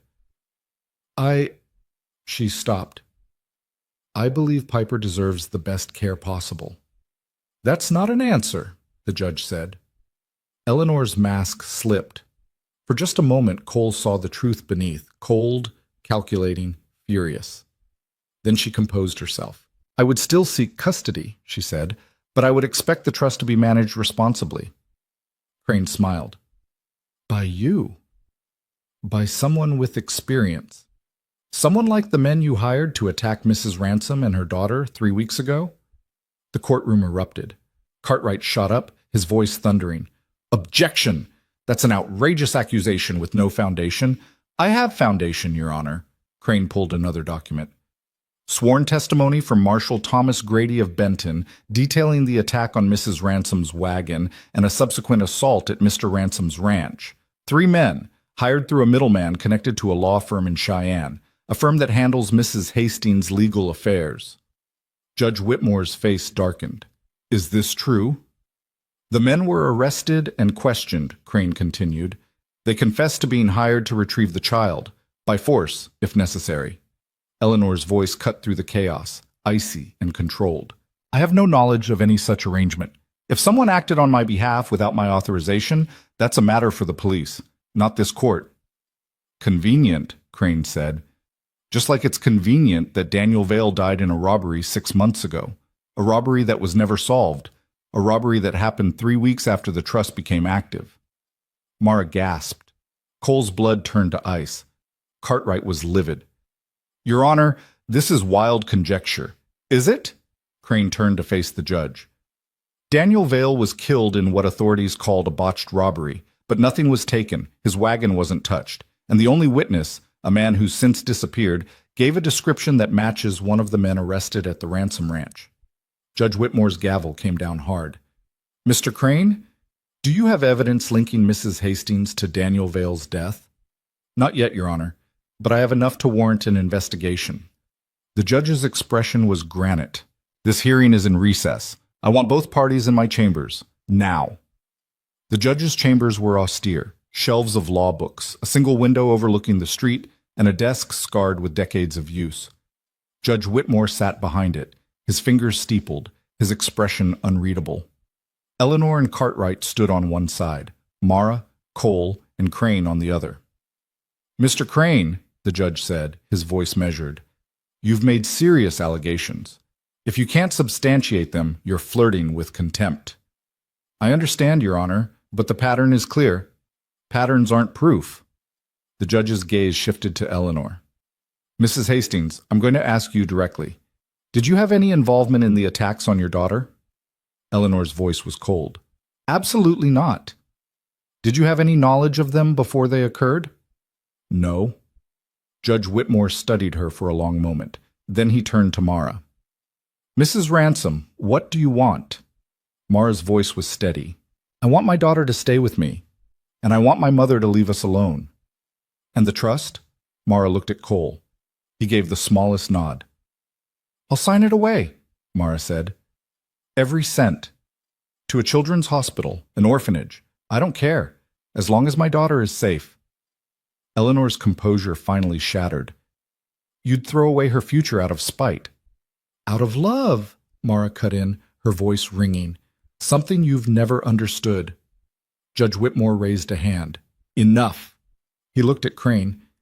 If Mrs. Ransom is willing to relinquish the trust, does that satisfy your client? Only if Mrs. Hastings withdraws her petition and agrees to stay away from the family. Cartwright started to speak, but Eleanor silenced him with a look. Her eyes locked on Mara, cold and venomous. You'll regret this, Eleanor said quietly. I already regret you, Mara replied. Judge Whitmore's gavel came down on his desk. We're done here. I'll issue a ruling by end of day. He looked at Eleanor. And Mrs. Hastings, if I find even a shred of evidence connecting you to those attacks, I'll see you charged. Are we clear? Eleanor's smile was brittle. Perfectly. They filed out of the chambers. Cole kept his hand on Mara's back, steady and grounding. Piper ran to them the moment they entered the hallway, her small arms wrapping around Mara's waist. Is it over? The girl asked. Not yet, Mara said, stroking her hair. Soon. They returned to the hotel to wait. Hours crawled by. Cole paced the room like a caged animal, while Mara sat by the window, holding Piper in her lap, her face drawn and pale. At 4 p.m, a messenger arrived with a sealed envelope. Crane opened it, read it, and closed his eyes briefly. We won, he said. Mara's breath left her in a rush. What? Judge Whitmore ruled in your favor. Custody remains with you. Eleanor's petition is denied. And there's more. He's ordered an investigation into the attacks. Eleanor's being detained for questioning. Mara stood, swaying slightly. Cole caught her, and she turned into his arms, sobbing. It's over, she whispered. It's really over. Cole held her tight, his own eyes burning. Yeah, it is. Piper looked up at them both, her face solemn. Can we go home now? Cole crouched down, meeting her eyes. Yes, sweetheart. We can go home. But home would have to wait. That night, as they prepared to leave Redstone, a man appeared at their hotel room door. He was young, nervous, and wore the uniform of the local police. Mr. Ransom, Mrs. Ransom, he said, I need you to come with me. There's been an incident. Cole's hand went to his gun. What kind of incident? Your daughter's been taken. The world stopped. Mara's scream tore through the hallway. Cole caught her as her knees buckled, his own heart shattering into 1,000 pieces. Where? Cole said, his voice deadly calm. Where is she? The officer swallowed hard. We think Mrs. Hastings took her. A witness saw a woman matching her description leaving the Grandview Hotel with a child an hour ago. They're heading east. Cole was moving before the officer finished speaking. He grabbed his coat, his gun, and looked at Mara. Stay here, he said. Like hell. Mara's face was white, but her voice was steel. That's my daughter. Mara, I'm coming. Cole saw the resolve in her eyes and knew better than to argue. He looked at the officer. Get us horses. Now. 20 minutes later, they were riding hard through the darkness, following a trail that grew colder with every passing second. And somewhere ahead, in the night, Eleanor Hastings had Piper. The horses tore through the night, hooves pounding against packed earth, breath steaming in the cold air. Cole rode like a man possessed, his body low over the gelding's neck, every muscle coiled with fury and fear. Mara matched him stride for stride, her face set in grim determination, her hands white-knuckled on the reins. Marshal Grady and 2 deputies rode with them, following the eastern road out of Redstone. The officer who'd brought the news had said Eleanor was heading for the railroad depot in Cressmont, a town 30 miles away where she could board a train and disappear with Piper into the vastness of the country. They couldn't let that happen. Cole's mind raced through scenarios, each one worse than the last. Eleanor was desperate now, cornered and dangerous. She'd lost the court case, lost her respectable veneer, and if the investigation tied her to Daniel's death or the attacks, she'd face prison. Taking Piper wasn't about love or even money anymore. It was about control, about winning, about making sure Mara suffered. How far to Cressmont? Mara shouted over the wind. 20 miles, Grady called back. Maybe less. Train doesn't leave until midnight. We've got time. We'd better, Cole said, his voice dark. They rode in silence after that. The only sounds, the thunder of hooves and the ragged breathing of pushed horses. The moon was a sliver overhead, barely enough light to see by, and twice they had to slow to avoid losing the road in the darkness. Cole's thoughts kept circling back to Piper, to her small, serious face, to the way she'd asked if they could go home, her voice full of hope and trust. He'd promised to keep her safe. He'd looked her in the eye and promised, and he'd failed. Mara's voice cut through his spiral. She's alive, Cole. He looked at her, startled. Eleanor needs her alive, Mara continued, her voice hard and certain. For leverage, for the trust, for whatever twisted plan she's concocted, Piper's alive, and we're going to get her back. Cole wanted to believe her, needed to, but the darkness in him, the part that had seen too much death, too much cruelty, whispered that alive didn't mean unharmed, that Eleanor Hastings was capable of things even he couldn't imagine. When we find her, Cole said quietly, I need you to let me handle it. Mara's jaw set. She's my daughter. I know, but if this goes bad, if Eleanor's got men with her, if she's armed, I can't be worrying about you and Piper both. I need you to trust me. Mara stared at him for a long moment, the wind whipping her hair across her face. Then she nodded, once, sharp. I trust you. But Cole, if she's hurt Piper, then there won't be enough of her left to stand trial, Cole said, and meant every word. They reached Crestmont just before 11, the horses lathered and blowing hard. The town was small, barely more than a main street and a scattering of buildings clustered around the railroad depot. Lamplight spilled from a few windows, but most of the town was dark, asleep, or indifferent to whatever dramas played out in the night. The depot sat at the far end of the street, a squat wooden building with a platform and a water tower. A single train waited on the tracks, steam hissing from its engine, a few passengers visible through the lit windows of the cars. Grady reined in, his hand raised. "Hold! We don't go charging in blind." "The hell we don't," Cole said, already dismounting. Grady grabbed his arm. "Listen to me. If Eleanor's in there and we spook her, she could run. Or worse, she could use the child as a shield. We need to be smart about this." Cole's every instinct screamed to kick down the depot door and tear the place apart until he found Piper. But Grady was right. Recklessness would get Piper killed. "What do you suggest?" Mara asked, her voice tight. "Two of us go in quiet through the front, check the waiting room, the ticket office. The rest circle around back in case she tries to bolt." Grady looked at Cole. "You and me front. Deputies, take the rear. Mrs. "Ransom, I'm going in," Mara said, brooking no argument. Grady's mouth pressed into a line, but he nodded. "Stay behind us, and if shooting starts, you get down and stay down." They moved fast and low, approaching the depot from the side where shadows pooled thick. Cole's hand rested on his revolver, his senses sharpened to a razor's edge. He could hear the murmur of voices inside, the hiss of steam, the clatter of a luggage cart somewhere in the distance. Grady tested the door. Unlocked. He pushed it open slowly, and they slipped inside. The waiting room was small, dimly lit by oil lamps, with benches along the walls and a ticket window at the far end. A handful of passengers sat scattered around, a man in a bowler hat reading a newspaper, an elderly couple dozing against each other, a woman with a crying infant. No Eleanor, no Piper. Cole's chest tightened. "She's not here." "Ticket office," Grady said, moving toward the window. The clerk behind the glass was a thin man with wire-rimmed spectacles and the look of someone who wanted to be anywhere else. He glanced up as Grady approached, his expression wary. "Help you, Marshal?" "I'm looking for a woman, 50s, well-dressed, traveling with a young girl, dark hair, 5 years old. You see anyone like that?" The clerk's eyes shifted. "Maybe." "Maybe isn't good enough," Cole growled, stepping forward. "Where are they?" The clerk swallowed. "Look, I don't want trouble." Grady leaned in. "Then don't make it." "Where's the woman?" "She bought 2 tickets, first-class berth on the eastbound. Left about 20 minutes ago. Said she and her granddaughter needed privacy, paid extra for a private car." Cole's blood turned to ice. "Which car?"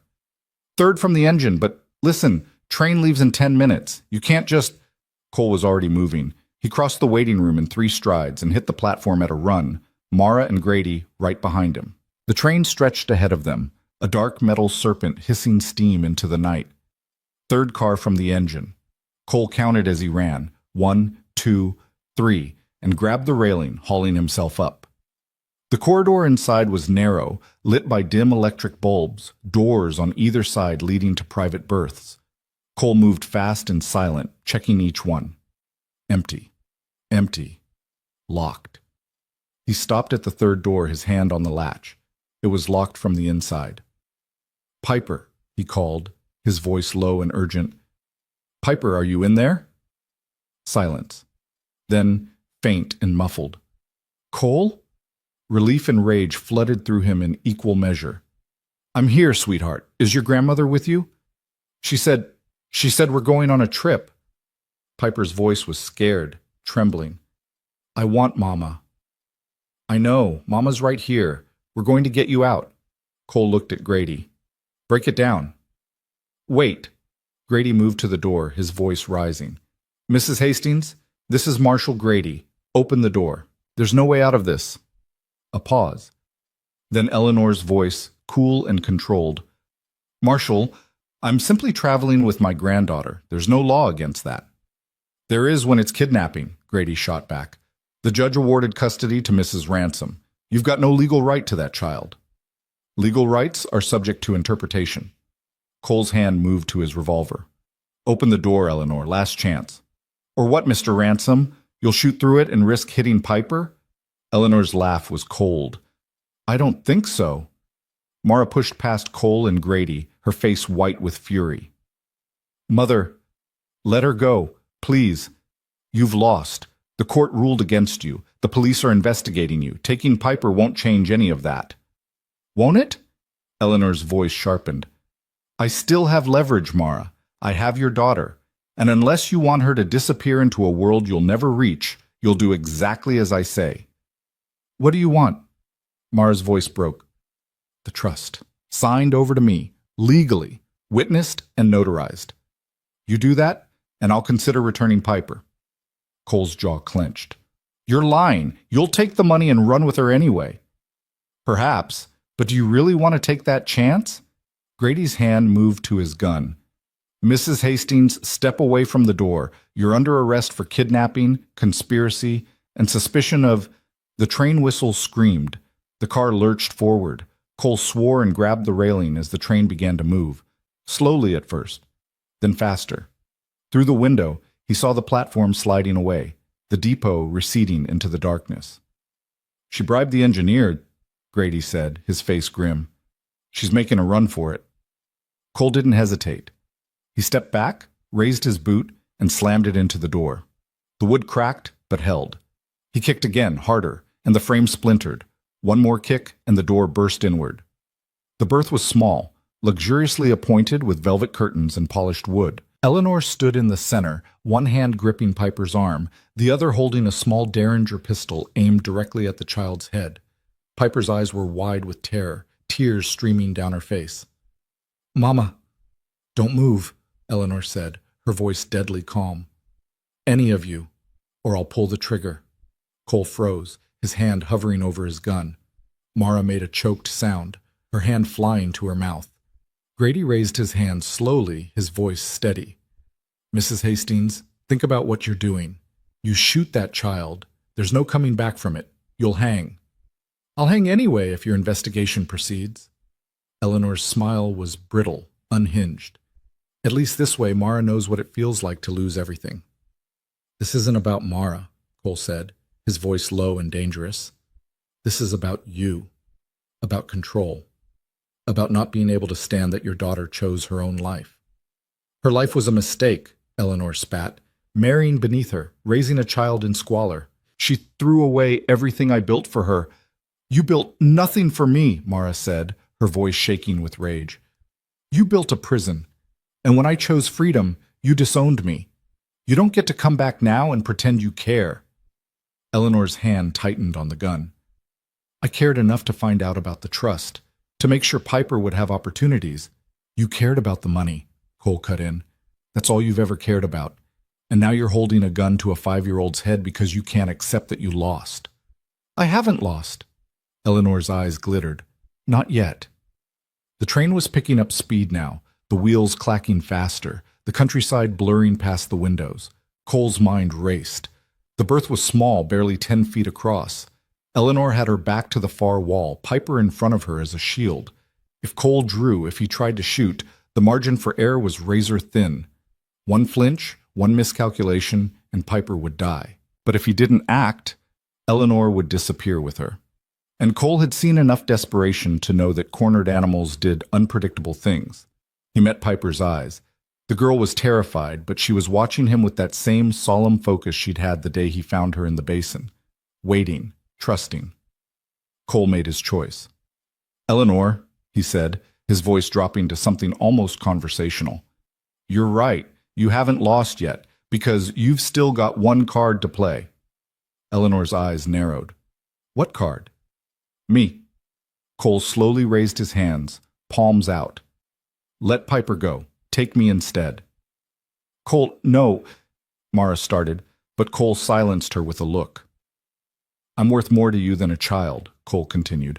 I've got money, land, connections. You want leverage? You want something to negotiate with? Take me. Eleanor studied him, calculating. Why would you do that? Because she's 5 years old, and I'm not. Cole took a slow step forward. Let her go to her mother. Keep the gun on me. When we reach the next station, you let me off with you. Mara and the marshal stay on the train. You get time to run, to disappear, to do whatever you need to do. And you expect me to believe you'll just go quietly? I expect you to believe I'd die before I let you hurt that child. Cole's voice was flat, absolute. So yeah, I'll go quietly. But only if Piper walks out of here unharmed. For a long, agonizing moment, Eleanor said nothing. Then she shoved Piper forward. The girl stumbled, and Mara lunged, catching her, pulling her into a fierce embrace. Piper buried her face in her mother's shoulder, sobbing. Eleanor's gun swung to Cole. Come here. Cole moved slowly, his hand still raised. He crossed the small space and stopped 2 feet from Eleanor, close enough to see the desperation in her eyes, the way her hand trembled just slightly on the derringer. Good, Eleanor said. Now, Cole struck. His hand shot out faster than thought, clamping around Eleanor's wrist and twisting hard. The derringer fired, the shot deafening in the small space, the bullet burying itself in the ceiling. Cole wrenched the gun free and threw Eleanor against the wall in one fluid motion. She hit hard and crumpled, gasping. Grady was on her in seconds, flipping her onto her stomach and snapping handcuffs around her wrists. Eleanor Hastings, you're under arrest! Eleanor's scream cut him off, wild, incoherent, the sound of something breaking. She thrashed against Grady's hold, her face contorted with rage and madness. You've ruined everything, everything! That money was mine, mine! It was never yours, Mara said quietly. Eleanor's eyes locked on her daughter, venomous and hateful. You'll regret this. I'll make sure... You'll make sure of nothing, Grady said, hauling her to her feet. You're done. Cole crossed to Mara and Piper, his hands shaking now that the adrenaline was fading. Mara looked up at him, tears streaming down her face, and reached for him with one hand while the other stayed wrapped around her daughter. Cole took her hand and sank to his knees, pulling them both into his arms. It's over, he whispered into Mara's hair. It's really over. Mara sobbed against his shoulder, her whole body shaking. Piper clung to both of them, her small voice muffled but fierce. I knew you'd come. I knew it. The train slowed as they approached the next station, a tiny outpost barely more than a platform and a water tower. Grady hauled Eleanor off the train, the deputies taking custody of her, and the three of them, Cole, Mara, and Piper, stood on the platform watching as the law took Eleanor Hastings away. She didn't look back. They returned to Redstone the next morning, exhausted and hollowed out but intact. Judge Whitmore met them at his chambers, his expression grave. I've reviewed the events of last night, he said, and I've made my final ruling. Custody of Piper Vale remains permanently with Mara Ransom. Eleanor Hastings will face criminal charges for kidnapping, attempted murder, and conspiracy. The investigation into Daniel Vale's death has been reopened, and evidence suggests Mrs. Hastings may have had involvement. Mara's breath shuddered out. What about the trust? That's up to you, the judge said. You can claim it for Piper. You can sign it away. The choice is yours. Mara looked at Cole. He nodded, once. She turned back to the judge. I want it donated. To the Territorial Orphans Fund. Every cent. In Daniel's name. Judge Whitmore's expression softened. I'll see it done. They left the courthouse into bright morning sunlight. Piper held Cole's hand on one side, Mara's on the other, and for the first time in months, the weight pressing on all of them lifted. Can we go home now? Piper asked. For real this time? Cole looked at Mara. She smiled. Tired, but real. Yeah, Cole said. We can go home. The ride back to the ranch took 3 days. They went slow, stopping to rest, to let the horses graze, to sit by the fire at night and just breathe. Piper chattered about Brick the cat, about the barn, about whether the chickens had missed her. Mara held Cole's hand across the firelight and didn't let go. On the last night before they reached home, after Piper had fallen asleep wrapped in blankets, Mara turned to Cole. I keep thinking about what you said to Eleanor, she said quietly, about trading yourself for Piper. I meant it. I know. And it terrified me. Mara's hand tightened on his. Promise me you won't do that again. Promise me you won't throw your life away, not even for us. Cole looked at her. This woman who'd walked through fire and come out stronger, who'd faced down her own mother and chosen love over money, who trusted him with the most precious thing in her life. I can't promise that, he said honestly.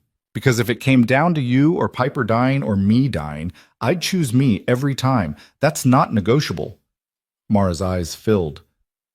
Cole, but, he continued, pulling her close, I can promise I'll fight like hell to make sure it never comes to that. I can promise I'll be smart, careful, and do everything in my power to come home to you, both of you. Mara pressed her forehead against his. That's all I can ask. They sat there in the firelight, wrapped in each other, while the stars wheeled overhead and the future stretched out before them, uncertain but theirs. When they finally crested the rise and saw the ranch spread out below, house, barn, corrals, the land rolling away to the mountains, Cole felt something settle in his chest that had been restless for years. This was home. Not because of the land or the buildings, but because of the people who'd filled it with light. Piper let out a whoop and urged her pony forward, racing down the slope toward the barn where Brick would be waiting. Mara laughed, the sound bright and free, and followed at a canter. Cole sat for a moment longer, watching them. Then he touched his heels to the gelding's sides and rode down to meet them. The house welcomed them back with the smell of dust and wood smoke and the faint scent of lavender from the sachets Sarah had made years ago. Cole built a fire in the stove while Mara unpacked. Piper found Brick curled up in the hayloft and carried him inside, the cat purring so loud it sounded like a small engine. That night, they sat together at the kitchen table, the three of them and one orange cat, eating beans and cornbread and fresh bread Mara had baked that afternoon. Piper told a rambling story about a dream she'd had where Brick could talk and had opinions about chickens.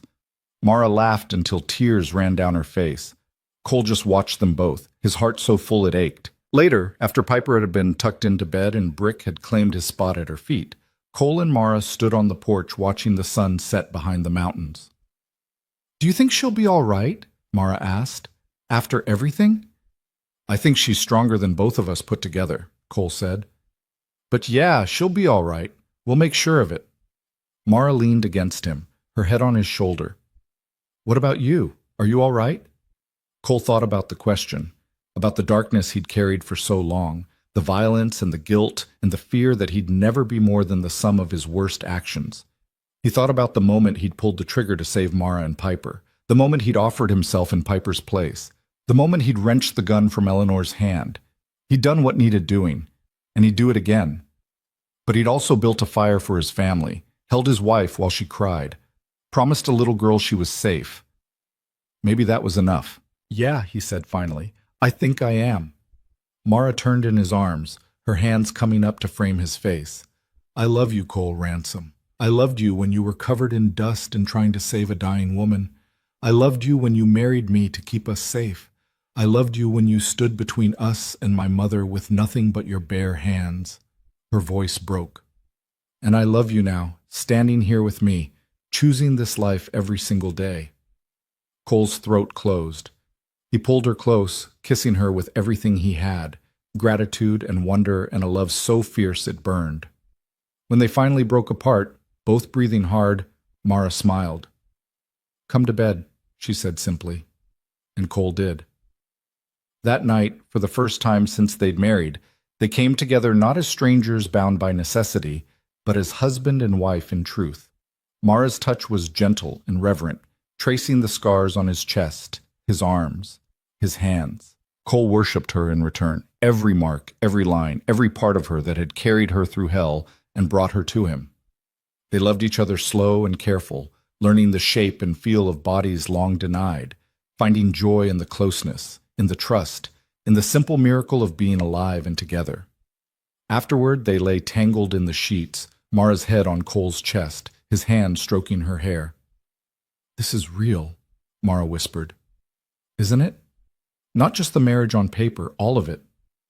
"Yeah," Cole said, his voice rough with emotion. "It's real." "Good." Mara's arm tightened around him. "Because I'm not letting you go." "Good," Cole echoed, "because I'm not going anywhere."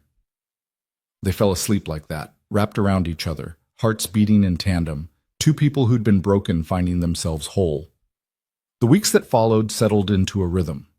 Cole worked the ranch, fixing fence, moving cattle, preparing for winter. Mara threw herself into making the house a home, sewing curtains, planting a garden, teaching Piper to read from the worn book she'd brought from Millerton. Piper thrived, her laughter ringing through the house, her nightmares growing less frequent. Letters came from Elias Crane. Eleanor Hastings had been formally charged with kidnapping and conspiracy. The investigation into Daniel Vale's death had uncovered a connection between Eleanor's lawyer and the men who'd killed him. She would stand trial in the spring. Mara read the letter once, then burned it in the stove. "I'm done with her," she said simply. "She doesn't get any more of my time." Cole understood. Some ghosts you had to exorcise, others you just had to stop feeding. In early November, the first snow fell. Piper dragged Cole and Mara outside to build a snowman, Brick watching from the porch with feline disdain. They worked together, rolling snow into balls, finding stones for eyes and a carrot for a nose. When they finished, Piper stepped back, surveyed their work, and declared it perfect. That night, as they sat by the fire, Piper climbed into Cole's lap. "Can I ask you something?" she said. "Always." "Are you my papa now, for real?" Cole's heart clenched. He looked at Mara, who nodded, her eyes bright. "If you want me to be," Cole said carefully. Piper considered this with her usual gravity. "I think I do, because my first papa is gone, and you're here, and you saved us, and you make Mama happy." She paused. "And you let Brick sleep inside." Cole's laugh came out choked. "Those are good reasons." "So can I call you Papa?" Cole pulled her close, his voice rough. "Yeah, sweetheart. You can call me Papa." Piper beamed, then wriggled free and ran to tell Brick the news. The cat, unimpressed, went back to sleep. Mara crossed to Cole and sank onto his lap where Piper had been, her arms going around his neck. "You're crying," she said softly, wiping at his cheeks. "Yeah," Cole admitted, "I am." "Happy tears?" "The happiest." He pulled her close, burying his face in her hair. "I never thought I'd have this again, a family, a home, someone who—" His voice broke. "Someone who sees me and stays anyway." "I'm not going anywhere," Mara said, echoing his words from weeks ago. "You're stuck with me, Cole Ransom, for better or worse." "Mostly better," Cole said. "Mostly," Mara agreed, and kissed him. Outside, the snow fell soft and steady, blanketing the ranch in white. Inside, the fire burned warm, the lamp glowed gold, and three people who'd been lost found themselves found. Winter deepened, harsh and beautiful. Cole taught Piper to track rabbits in the snow, to read the weather in the clouds, to gentle a spooked horse with patience and soft words. Mara sewed a quilt from scraps of Sarah's old dresses and her own worn clothes, stitching their stories together in fabric and thread. They celebrated Christmas with a pine tree dragged in from the hills, strung with popcorn and paper stars Piper made herself. On Christmas morning, Piper unwrapped a carved wooden horse Cole had made in the barn late at night. She cradled it like treasure and declared it the best gift she'd ever received. Mara gave Cole a new shirt, stitched with care, and a kiss that promised more when Piper was asleep.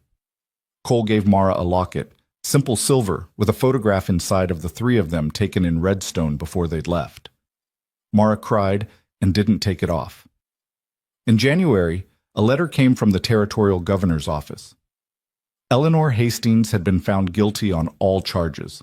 She'd been sentenced to 20 years in prison. She would not be eligible for parole.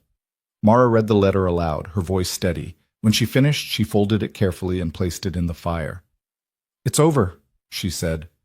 "It's over," Cole agreed. That night, they made a love with a desperation born of relief, of survival, of the knowledge that they'd fought and won and come out the other side intact. Afterward, lying in the darkness, Mara's hand found Cole's stomach. "I need to tell you something," she said. Cole's heart skipped. "What?" "I'm pregnant." The world stopped, then restarted, brighter and more vivid than before. "You're—" Cole couldn't finish the sentence. His hand covered hers, trembling. "You're sure?" "I'm sure." Mara's voice shook with laughter and tears.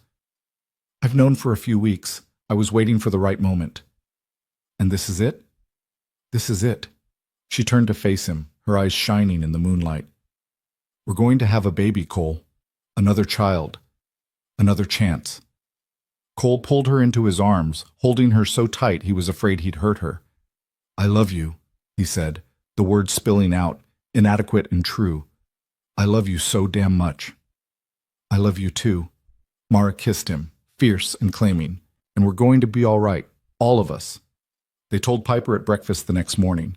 The girl's eyes went wide, then she let out a shriek of delight and ran around the table to hug Mara's middle. I'm going to be a big sister, she said, awed. You are, Mara said, laughing. Piper looked up at Cole. Is the baby going to call you Papa too? I hope so, Cole said, his throat tight. Good. Piper nodded, satisfied. Then we'll really be a family. We're already a family, Cole said, ruffling her hair. I know. Piper grinned. But now we'll be a bigger one. The baby came in August, a boy with dark hair and his mother's eyes. They named him Daniel after Mara's first husband, and James after Cole's father. Daniel James Ransom came into the world screaming and didn't stop until Mara put him to her breast. Then he quieted, content and warm, and Cole looked down at his son and felt his heart expand in ways he hadn't known were possible.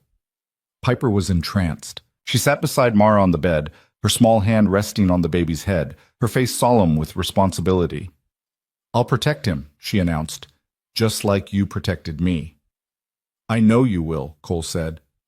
And she did. Piper became Daniel's fiercest guardian, chasing away Brick when he got too curious, singing to him when he cried, reporting his every movement like it was news of national importance.